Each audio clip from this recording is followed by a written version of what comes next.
Corona से कराह रहे हमारे देश को इस समय सबसे ज्यादा आवश्यकता है वैक्सीन। सच यह है कि वैक्सीन अधिकतर जगहों पर अभी या तो मिल नहीं रही है या बहुत मुश्किल से मिल पा रही है और इसी को लेकर राजनीति अपने चरम पर है।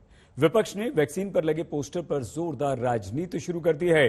कांग्रेस के नेताओं ने तो पोस्टर पर एक मुहिम शुरू कर दी है, मुझे भी गिरफ्तार करो।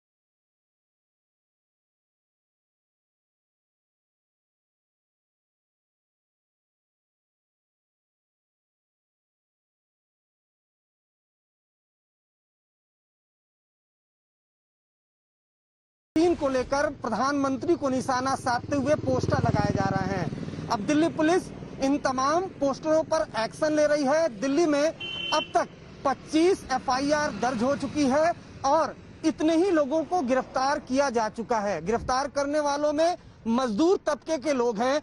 जब उन्हें दिल्ली पुलिस ने पोस्टर के साथ पकड़ा, उनसे पूछताछ की गई तो वो बहुत कुछ जानते नहीं थे। गिरफ्तार करने वालों में पोस्टर वाले, रिक्शा वाले, मजदूर तबके के लोग, प्रिंटर जो मशीन वाले लोग हैं, उनको दिल्ली पुलिस ने गिरफ्तार किया है।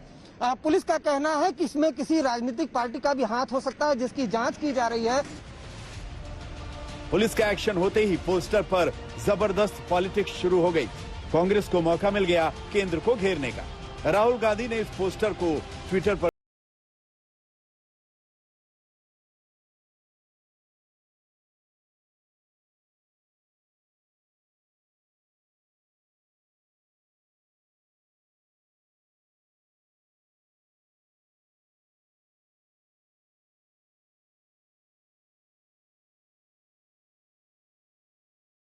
नेता जयराम रमेश की उन्होंने कहा कि वो चैलेंज करते हैं दिल्ली पुलिस की इस कार्रवाई को और कहते हैं कि मैं अपने घर के बाहर इस तरह के पोस्टर लगा रहा हूं। और आप देख सकते हैं कि यहाँ पे लोधी गार्डन के आसपास ये जो घर है जयराम रमेश का, वहां पे एक इकलौता पोस्टर हमें नजर आ रहा है और वो भी कह रहा है मोदी जी जवाब दें, वैक्सीन आपकी तरह कहाँ गायब है। कह रहे हैं कि कोई अपराध नहीं होता है पोस्टर लगाना।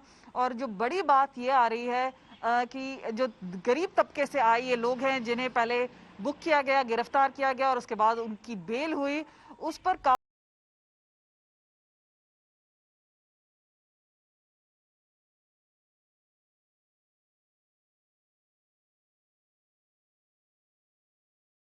टीका नहीं देंगे। ये सवाल आपसे नहीं पूछेंगे तो किससे पूछेंगे? मेरे हिस्से का टीका आपने विदेशों में बेच दिया, आपसे नहीं पूछूंगा मैं, तो किससे पूछूंगा? और आप अपने आप को सबसे ज्यादा एक्सपर्ट मानते हो हर चीज का। ऐसे ना परिवार चल सकता है।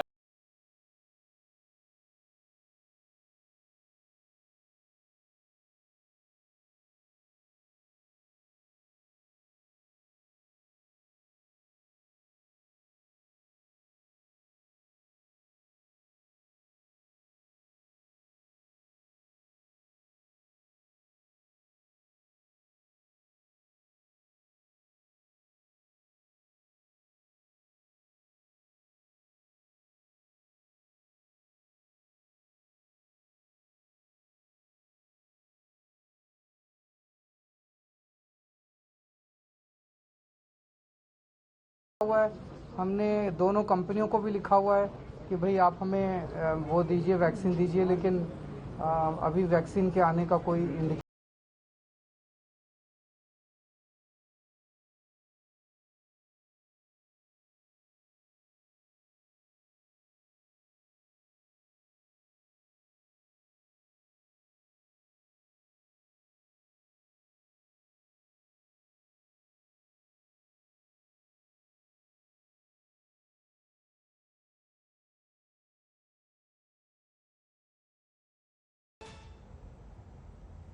कोरोना की बढ़ती रफ्तार को रोकने के लिए अलग अलग राज्यों ने अपने अपने यहां लॉकडाउन की समय सीमा को बढ़ा दिया है।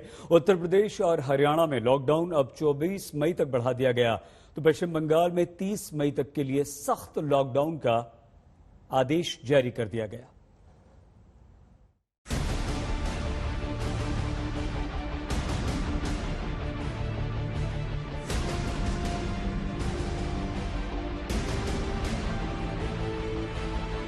क्या कोरोना को रोकने के लिए लॉकडाउन ही अंतिम विकल्प है?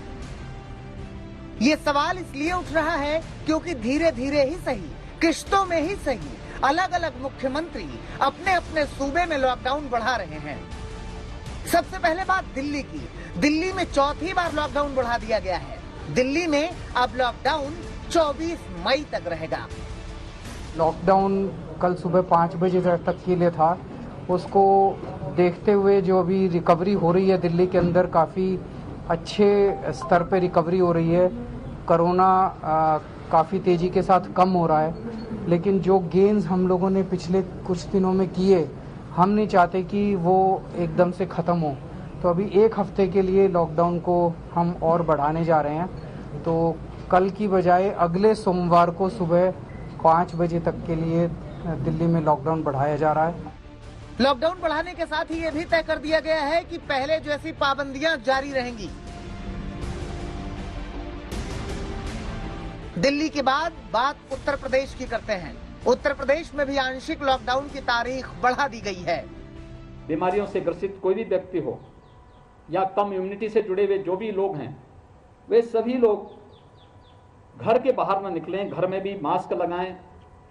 शेष अन्य लोगों को भी अगर घर के बाहर निकलना हो आवश्यक कार्य से तो ही निकलें, और वह भी मास्क लगा करके 2 गज की दूरी का पालन करते हुए। इससे पहले उत्तर प्रदेश में 17 मई तक लॉकडाउन बढ़ाया गया था, लेकिन अब राज्य सरकार को जरूरत महसूस हुई है कि लॉकडाउन की मियाद बढ़ानी जरूरी है।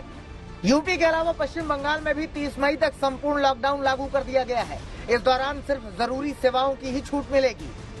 आप कोलकाता की तस्वीरें देख सकते हैं, कैसे सड़कों पर सख्ती बरती जा रही है। आने जाने वाले लोगों से पूछताछ की जा रही है, पास देखा जा रहा है।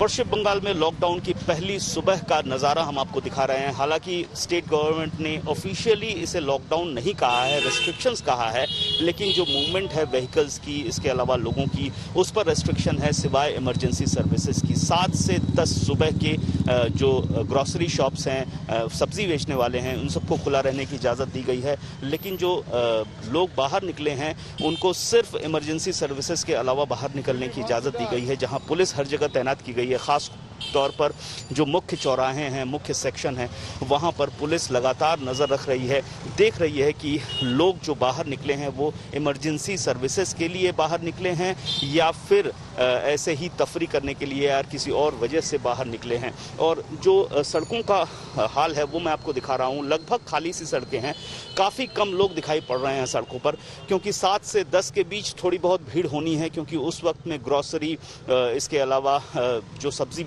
विक्रेता हैं उनको छूट दी गई है। लेकिन 10 बजे के बाद भीड़ कम होनी है, क्योंकि इस वक्त में सिर्फ मिठाई दुकानों को खोलने की इजाज़त दी गई है। जो ज्वेलरी शॉप हैं, साड़ी की दुकानें हैं, उनको भी खोलने की इजाज़त दी गई है। लेकिन पूरी तरह से जो प्राइवेट संस्थान हैं, ऑफिसेज हैं, सरकारी ऑफिसेज हैं, सबको बंद रखा गया है 30 मई तक।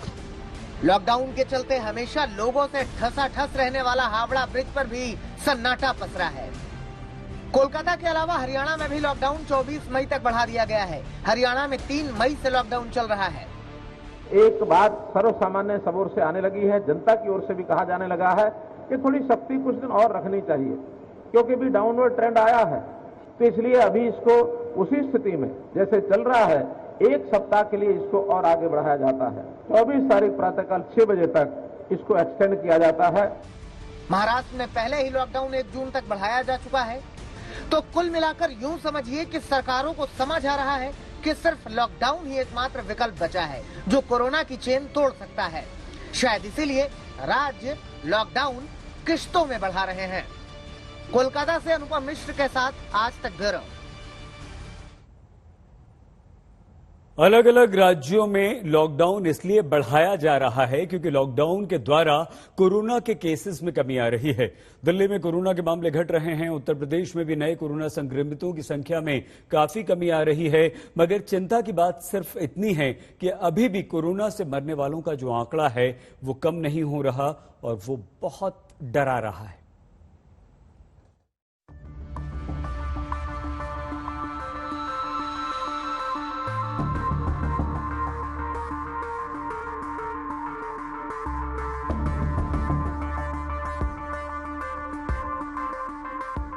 क्या कोरोना की रफ्तार कम हो रही है? क्या कोरोना की दूसरी लहर खत्म होने वाली है? ये सवाल इसलिए उठ रहे हैं क्योंकि देर से ही सही लेकिन अच्छी खबरें आ रही हैं। अच्छी खबरें ये कि अलग अलग सूबों में कोरोना की रफ्तार कम हो रही है। सबसे पहले बात दिल्ली की। दिल्ली में नए कोरोना संक्रमितों की संख्या तेजी से घट रही है। दिल्ली में 24 घंटे में 6,456 नए केस सामने आए हैं। ये 7 अप्रैल के बाद सबसे कम नए केस हैं। 24 घंटे में दिल्ली में 262 लोगों ने दम तोड़ा है। इसके अलावा दिल्ली में 2 सप्ताह से पॉजिटिविटी रेट में गिरावट हो रही है। 22 अप्रैल को दिल्ली में 36% पॉजिटिविटी रेट था, जबकि आज दिल्ली में पॉजिटिविटी रेट करीब 10% तक हो गया है। जो अभी रिकवरी हो रही है दिल्ली के अंदर, काफ़ी अच्छे स्तर पे रिकवरी हो रही है। कोरोना काफ़ी तेज़ी के साथ कम हो रहा है। पिछले 24 घंटे में भी लगभग 6,500 केसेस आए हैं, लेकिन पॉजिटिविटी रेट 1% और कम हो गया है। 10% के करीब पॉजिटिविटी रेट आ गया है, जो कल 11% था। दिल्ली में केस घटने के पीछे लॉकडाउन वाली सख्ती है। दिल्ली में मेट्रो बंद है। शादी विवाह जैसे कार्यक्रमों में लिमिटेड लोगों के साथ ही इजाजत है। जाहिर सी बात है कि इसका असर पड़ा है। दिल्ली के बाद यूपी की बात करते हैं। यूपी में भी कोरोना संक्रमित मरीजों की संख्या में गिरावट आई है। यूपी में पिछले 24 घंटे में 10,682 नए केस सामने आए हैं। यहाँ 2 गुना से ज्यादा मरीज ठीक भी हुए हैं। 24 घंटे में 24,837 मरीज ठीक हुए हैं। बात अगर पॉजिटिविटी रेट की हो तो एक समय में 22% तक पॉजिटिविटी रेट हो जाने वाले यूपी में अब पॉजिटिविटी रेट महज 5% हो गया है। 10,600 पॉजिटिव केस हैं और जो हमारे पास एक्टिव केस थे यूपी के अंदर, लगातार उसमें कमी हुई है। हमारे प्रदेश की वर्तमान में जब ये पीक में था, पॉजिटिविटी रेट लगभग 22% तक गया था। आज ये घट करके 5 से नीचे है। CFR हमारा 1% के आसपास अभी भी बना हुआ है। ये उत्तर प्रदेश की एक सामान्य स्थिति जो आपके सामने मुझे रखनी थी, ये सामान्य स्थिति है। बेहतर है कि कुछ राज्यों में हालात संभल रहे हैं, लेकिन कुछ राज्य ऐसे भी हैं जहां कोरोना संक्रमितों की संख्या में तो गिरावट आ रही है, लेकिन कोविड से मरने वालों की संख्या जस की तस है। बात अगर देश की हो तो देश में 24 घंटे में कोविड से 4,000 से ज्यादा लोगों ने दम तोड़ दिया। अकेले महाराष्ट्र में 24 घंटे में 960 लोगों ने दम तोड़ा। हालात अभी भी बिगड़े हुए हैं। हाँ, इतना जरूर है कि पहले से स्थितियां बेहतर हो रही हैं, लेकिन इन सब के बीच हम सबको अपनी जिम्मेदारियां नहीं भूलनी चाहिए। लोग कोरोना के नियमों का सख्ती से पालन करेंगे तो जाहिर तौर पर हम कोरोना पर विजय जरूर पाएंगे। आज तक ब्यूरो। हरियाणा के पानीपत में कोरोना के मरीजों के लिए 500 बेड का अस्पताल बनाया गया है। ये बेड्स ऑक्सीजन समेत होंगे। किसने बनाया है अस्पताल, क्या है इसकी विशेषता, इस पर हमारे संवाददाता हिमांशु मिश्रा ने पेट्रोलियम मंत्री धर्मेंद्र प्रधान से विस्तार से बातचीत की। हमारे साथ बातचीत करने के लिए मोदी सरकार के वरिष्ठ केंद्रीय मंत्री धर्मेंद्र प्रधान। धर्मेंद्र जी, आज पानीपत के इस जगह पर 500 बेड्स का हॉस्पिटल जो है आपने किया है इंडियन ऑयल रिफाइनरी के साथ मिलकर। जब देश के अंदर ऑक्सीजन की इतनी कमी है, हॉस्पिटल भी तैयार किया और ऑक्सीजन की सप्लाई भी रहेगी। देखिए, देश में ये जो सेकेंड वेव में ऑक्सीजन की रिक्वायरमेंट बढ़ी है, ऑक्सीजन की आवश्यकता बढ़ी है, उसको ध्यान में रखते हुए अभी इंडस्ट्रियल ऑक्सीजन की उत्पादन को थोड़ा डाइवर्ट करके मेडिकल ऑक्सीजन में परिवर्तित करके देश को सप्लाई किया जाता है। कुछ प्लांट्स में गैसियस ऑक्सीजन भी उपलब्ध है। वो उसको परिवहन नहीं किया जा सकता, उसको ट्रांसपोर्ट नहीं किया जा सकता है। इसीलिए प्रधानमंत्री जी ने एक दृष्टि हम लोगों को दिया कि क्यों ना हम फैक्ट्री के पास ये टेम्पररी मेकशिफ्ट हॉस्पिटल वहीं बना दे। जैसे आपने यहां देखा पंचायत की लैंड में, खेतों में ही आज हरियाणा सरकार ने 500 बेड की हॉस्पिटल फैक्ट्री से पानी की पाइपलाइन, गैस की पाइपलाइन और बिजली की कनेक्शन ले आके हमने उसको पहुंचाया। ये आईओसी ने किया, राज्य सरकार ने उसकी ढांचा खड़ा किया, डॉक्टर्स को लाए, पैरामेडिकल्स को लाए और 500 बेड की ऑक्सीजन देने वाला एक हॉस्पिटल को यहाँ विधिवत खड़ा किया गया है। भले ही आज ये टेम्पररी दिखे, लेकिन जब तक कोविड सेकेंड वेव को खत्म नहीं किया जाता उसको यहाँ रखा जाएगा। ऐसे देश में अभी प्लांट की साइड में, फैक्ट्री गेट की बाहर 22 स्थानों पे स्टील प्लांट और पेट्रोकेमिकल प्लांट, रिफाइनरी, ऐसे सारे इलाका में, गुजरात की हजीरा में उसको शुरू किया गया, आर्सेलरमित्तल ने उसको शुरू किया, Jindal, Reliance, IOC, BPCL, steel authority of India limited, ये सारे मिलके आज देश की 22 स्थान पे 10,000 बेड वाला गैसियस ऑक्सीजन के ऊपर फैक्ट्री की बाउंड्री के बाहर हॉस्पिटल बेड खड़ा किया गया है। ये कल्पना नया है, लिक्विड ऑक्सीजन के साथ गैसियस ऑक्सीजन की यूटिलाइजेशन हो, इसीलिए ये कदम उठाया गया। क्या ये माना जाए जिस तरीके से एक्सपर्ट्स कह रहे हैं कि वेव 3 भी आएगी और सितंबर से दिसंबर के बीच में आएगी, तो ये वेव 3 तक के लिए स्ट्रक्चर्स बनाए गए हैं या वेव 2 को ध्यान में रखकर? देखिए, कोई हाइपोथेटिकल बात कहना उचित नहीं होगा। निश्चित रूप में देश की संकट की जो पीड़ा है हम उसको समझते हैं। वेव 1 से जो अनुभव हुई और वेव 2 की जो अनुभव आई, निश्चित रूप में ये आने वाले दिनों में देश की हेल्थ इंफ्रास्ट्रक्चर के बारे में राज्य और केंद्र को बहुत सीख दिया है, कॉर्पोरेट हाउस को बहुत सीख दिया है और नागरिकों को भी बहुत सीख दिया है। ये सारा विषय को, इस हॉस्पिटल को, इसलिए मैंने शुरू में कहा, जब तक कोरोना को खत्म नहीं किया जाता है देश में ऑक्सीजन की कोई कमी होने नहीं देंगे।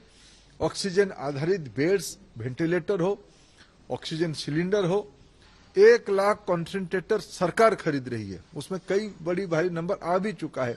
विपक्ष कह रहा है कि अब तो देर हो गई गैस देते देते, ऑक्सीजन देते देते, यहाँ लोगों की जान चली गई है और अभी तक ऑक्सीजन की सप्लाई पूरी नहीं हुई है, लोगों को मेडिकल फैसिलिटीज नहीं मिल रही है।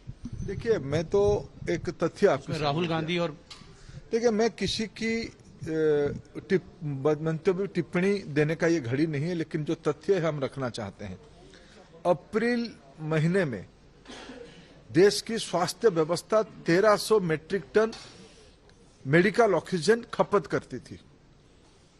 कोई ज्यादा देने की आवश्यकता नहीं थी।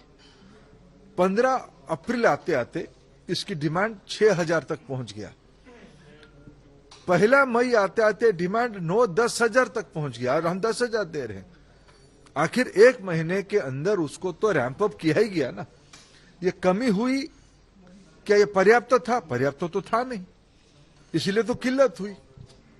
लेकिन उसकी यूटिलाइजेशन, उसकी परिवहन, देखिए, एक समय में ध्यान में आया, हमारे पास लिक्विड मेडिकल ऑक्सीजन तो है, लेकिन उसको परिवहन करने के लिए लॉजिस्टिक उसके लिए नहीं है। इसके लिए क्रायोजेनिक टैंक की आवश्यकता होती है, कंटेनर की आवश्यकता होती है, वो हमारे देश में नहीं था। हम पिछले 15 दिनों में इंडियन ऑयल कॉर्पोरेशन अकेले ही 50 से ज्यादा आईएसओ कंटेनर देश के अंदर से और विदेश से इकट्ठा किया है। टाटाज ने इकट्ठा किया है, रिलायंस कंपनी ने इकट्ठा किया है, अदानी ने इकट्ठा किया है, आईटीसी ने इकट्ठा किया है। हमारा देश कोरोना से मुकाबला करने में लगा हुआ है और इस बीच एक और तबाही सामने आ खड़ी हो गई। 150 से 160 किलोमीटर प्रति घंटा की रफ्तार से चक्रवाती तूफान भारत के तटीय राज्यों से टकराने वाला है और इस खतरे ने हमारी चिंता को काफी बढ़ा दिया है।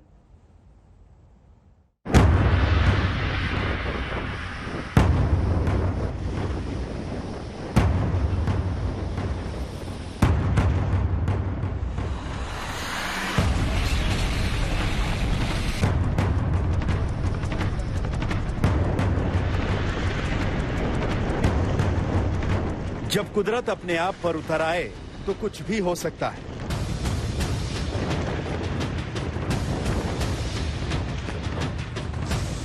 पूरा देश कोरोना के सुनामी से जूझ रहा है तो एक और सुनामी का खतरा सामने आ खड़ा हुआ है। चक्रवाती तूफान की शक्ल में, नाम है ताउते।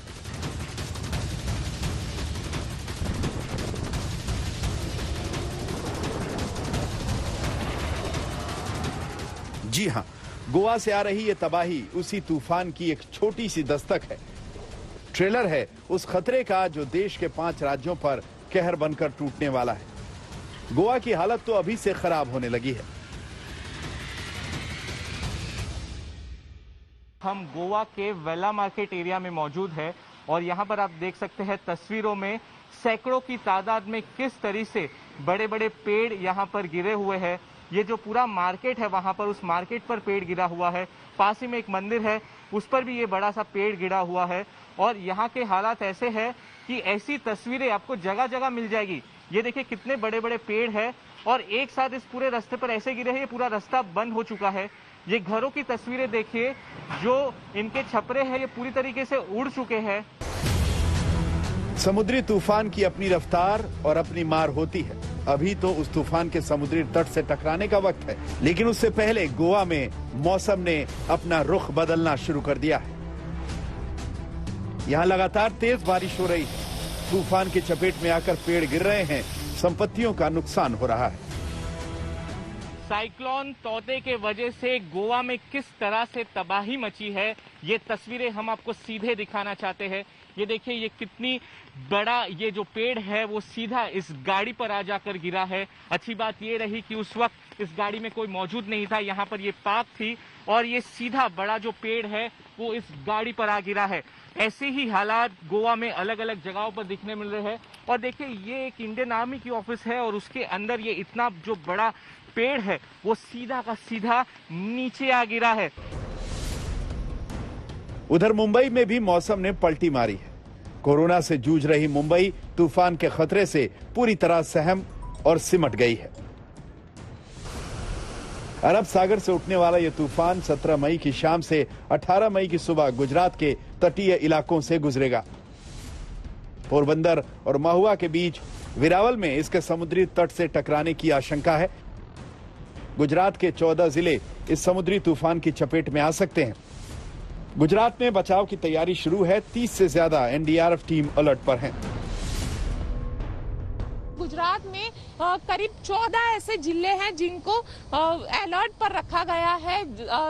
खास करके अगर बात की जाए सूरत और सौराष्ट्र के इलाकों की बात की जाए तो गिर सोमनाथ जिला, पोरबंदर, द्वारिका, इन जिलों को अलर्ट पे रखा गया है। कच्छ के अंदर जो स्थलांतर है वो भी शुरू हो चुका है। साथ ही लगातार ये माना जा रहा है कि 17 से तेज बारिश शुरू हो जाएगी गुजरात में और 18 तारीख को चक्रवात गुजरात के जो वेरावल और खास करके ऊना का इलाका है बीच में, वहां पे जो जमीन के साथ टकरा सकता है।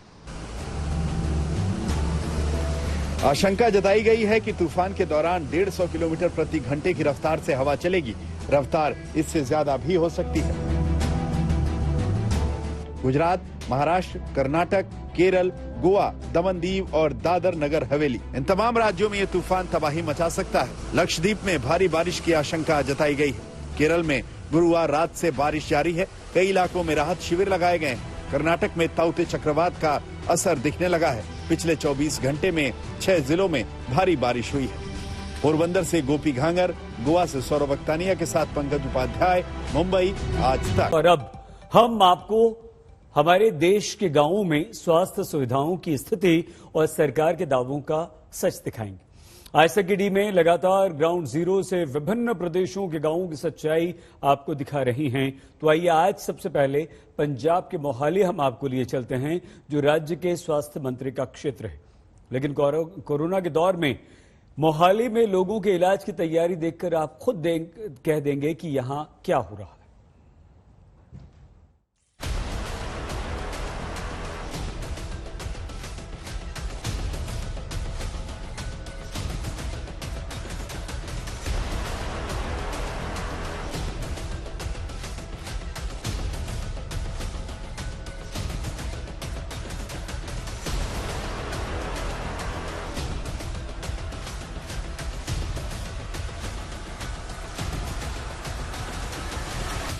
कोरोना के कहर के बीच गांव की स्वास्थ्य सेवाओं की बदहाली की तस्वीरें तो आज तक ने कई दिखाई, लेकिन पंजाब के मोहाली में जैसा हाल दिखा तो यूं लगा कि महामारी के इस दौर में सरकार ने गांव के लोगों को भगवान भरोसे छोड़ दिया है। यहाँ गांव-गांव में डिस्पेंसरी तो है, लेकिन उन पर ताले जड़े, ना तो डॉक्टर आता है ना कोई कर्मचारी। संते माजरा गांव की इस डिस्पेंसरी में सारी सुविधाओं का दावा है, लेकिन जब इसे बंद ही रखना है तो आखिर ये किस काम की? पूरे देश में कोरोना की महामारी छाई है। शहरों से अब ये आफत कहीं ना कहीं गांव में आ गई है। गांव के गांव में लगातार डेथ हो रही है, लेकिन शिक्षा, स्वास्थ्य की अगर बात करें किस तरीके से है, ये देखिए, ये ग्रामीण इलाका है और इस इलाके में बाकायदा ये एक सारी सुविधाओं से संपन्न डिस्पेंसरी बनी हुई है। लेकिन महामारी के इस दौर में इस डिस्पेंसरी में अगर गांव के लोग इलाज के लिए आते हैं तो उन्हें ये ताला लटका मिलता है। कभी कभी यहाँ डॉक्टर आते हैं तो बस कुछ ही देर ड्यूटी बजाकर निकल लेते हैं। ऐसे हाल में कोरोना की जांच का सवाल ही करना बेमानी है। नहीं सर, किसी टेस्ट नहीं हुई है। हम लोग शहर खरड़ में जाते हैं, वहाँ भी कहते भीड़ है, बाहर निकल जाए, बाहर भेज देते हैं। सर डॉक्टर आने घंटे आधे घंटे वास्ते आने हैं, बच्चा आके 20 मिनट बैठते हैं और फोन चला के लग जाते।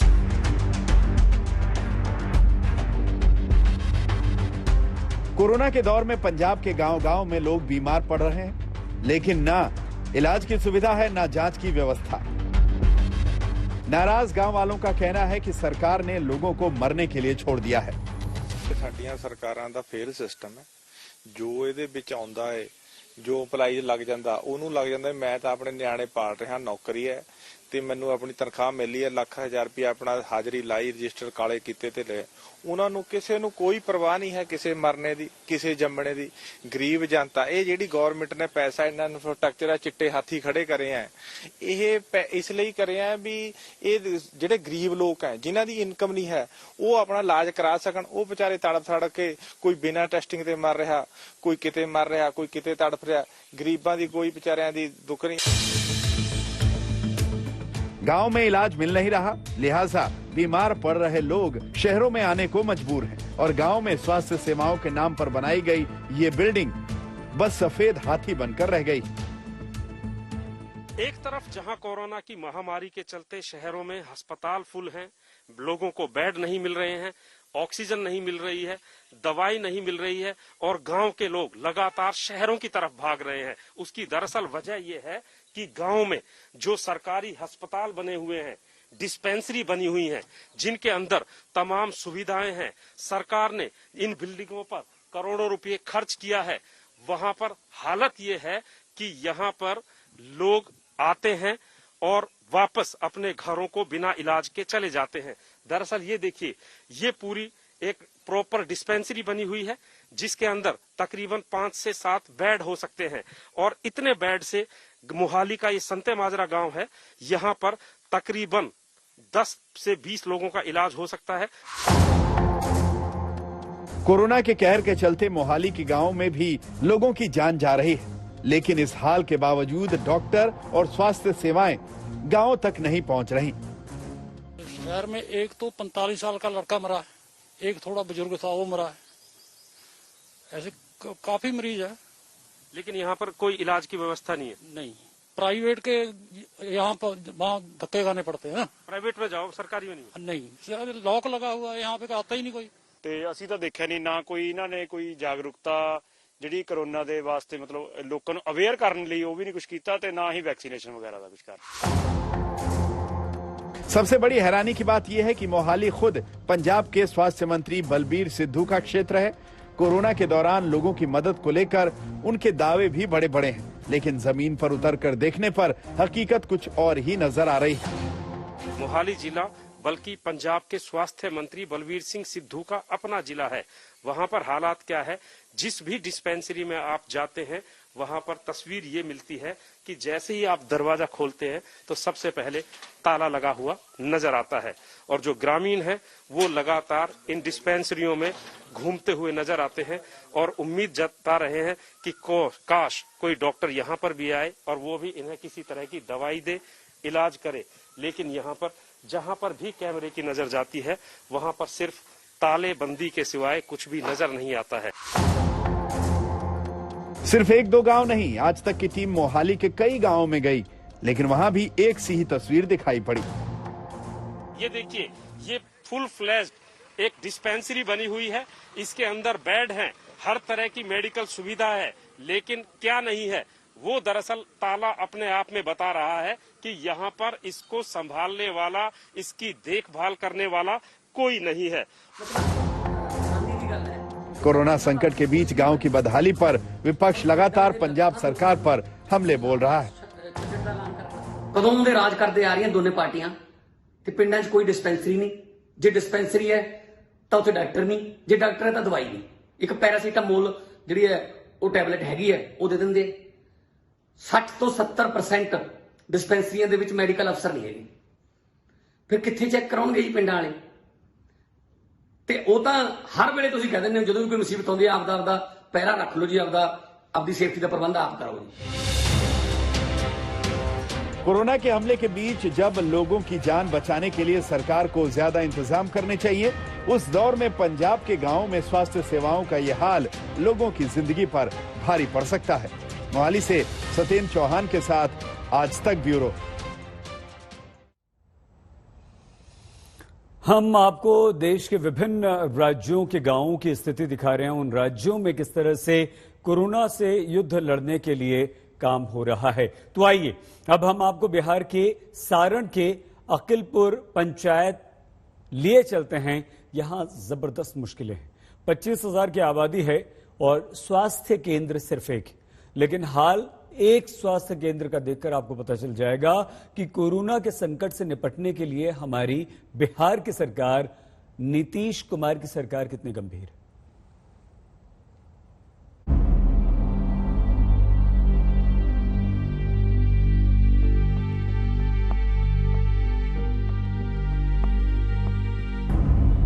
स्वास्थ्य केंद्र की दीवार पर लिखा है कि किसी भी शिकायत के लिए 104 नंबर डायल करें, लेकिन सरकार शिकायतें क्या क्या हैं वो नंबर मिलने की बजाय हम आपको सीधे तस्वीरों में दिखा देते हैं, गांव वालों के जुबान से सुना देते हैं।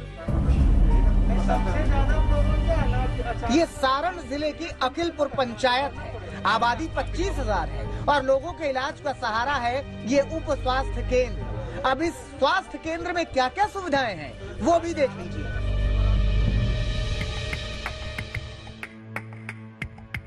यहाँ न मेज है, न कुर्सी है, न डॉक्टर है, न नर्स है, न दवा है, न इंजेक्शन है।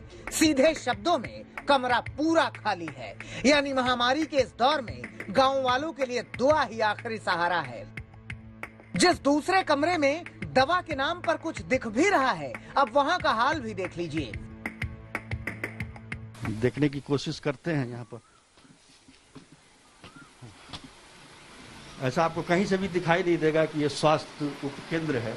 यहाँ चूंकि पाठक जी यहाँ पर एक पुराने स्टाफ हैं, रिटायरमेंट के बाद हैं, तो लग रहा है कि कोई ना कोई है। ये देखिए दवा यहाँ पर, वैक्सीन का ये सारा कुछ रखा हुआ है। यहाँ पर वैक्सीन इंजेक्शन दिख रहा है। ये क्या है? ये है अपना खरीद के लोगों को देते हैं। आप देखते हैं, आप छोटा मोटा इलाज आप ही करते हैं? हाँ, करते हैं छोटा मोटा इलाज। जो स्वास्थ्य व्यवस्था की बेसिक जरूरतें हैं, डॉक्टर, नर्स, दवाइयाँ, ये तमाम चीज आपको कहीं नहीं दिखाई देती है। बिल्डिंग जरूर अच्छी अच्छी बिल्डिंग बन गई है, हॉस्पिटल बने हैं, लेकिन उसमें इलाज करने वाले डॉक्टर नहीं है, नर्सेज नहीं है, दवाइयाँ नहीं है।